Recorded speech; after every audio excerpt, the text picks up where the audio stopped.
다시 돌아오신 기자님들도 있으시고. 사실 민주당에서 여러 가지 좀 요 법안 관련돼서 공격이 들어왔던 걸로 알고 있습니다.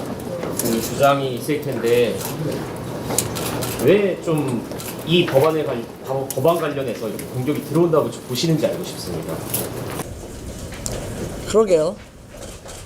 저도 궁금합니다. 많은 국민들이 지금 낡은 주택으로 고통받고 계시는데 민생 중요하다면 국민들의 주거권 그리고 국민들의 삶을 나아지기 위해서 가장 중요한 법안 아닐까요?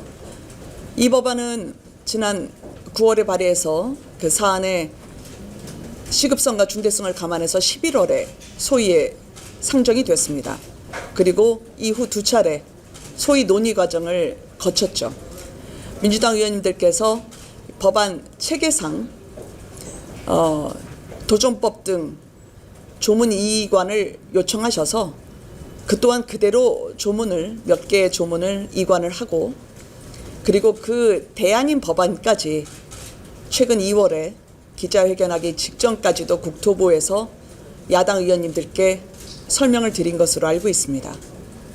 그런데 갑자기 재건축 법안은 상정하면 보이콧하겠다 라고 말씀을 주시니 저로서도 이해할 길이 없고 이 때문에 그토록 갈망했던 재건축 재개발이 늦어지는 주민분들의 한숨과 고통이 더 커질 거라 생각해서 걱정이 됩니다.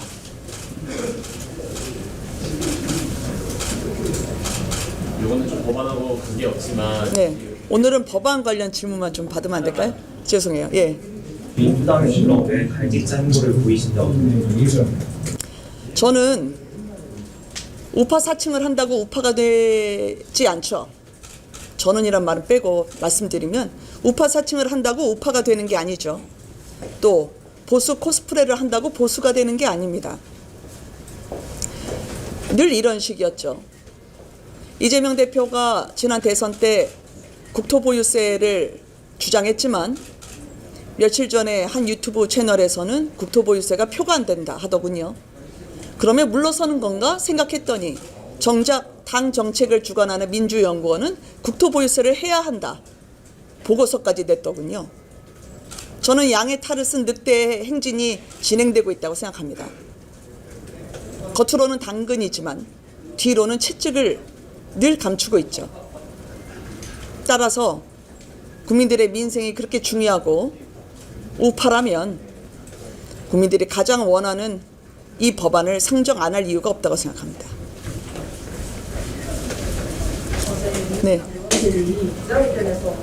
아버지에게 반려가 때릴 수 있는 상황이 네. 제가 알 길이 없습니다. 왜냐하면 저는 이재명 대표에게 달려가지 않았기 때문입니다. 국민의힘에는 아버지가 없습니다. 아마 민주당에는 이재명 아버지가 있기 때문에 국민의힘에도 아버지가 있을 거라고 착각하신 것 같은데 대한민국 공당을 통틀어서 아버지가 있는 당은 민주당 하나밖에 없을 겁니다. 그렇게 답변을 대신하고 싶습니다. 네. 민주당하고 충분히 소통을 하셨는지 왜냐면 서로 많이 다르잖아요.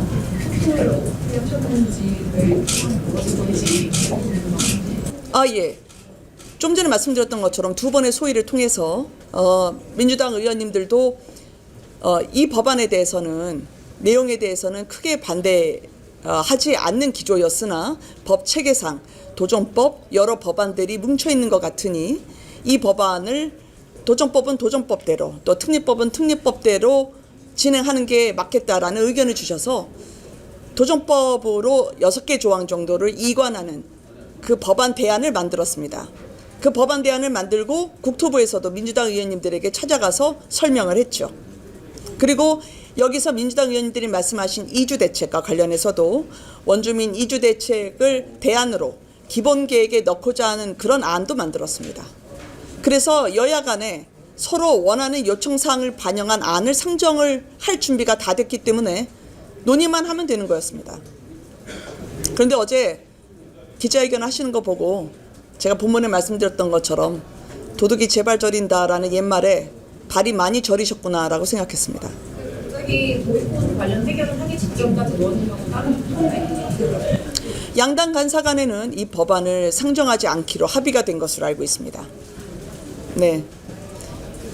그래서 상정하지 않기로 합의가 된 다음에 갑자기 파행 책임을 저희에게 돌리시는 기자회견을 돌연하시니 모두들 영문을 몰라 했죠. 그러면 재건축, 재개발, 국민들이 원하는 법안을 정부 여당의 이름으로 통과시키는 것이 또는 국민의힘의 공으로 돌아가는 것이 싫거나 재건축, 재개발을 마냥 미뤄서 또 다른 정치적 이득을 얻고자 하거나 둘 중에 하나였다고 저는 생각합니다.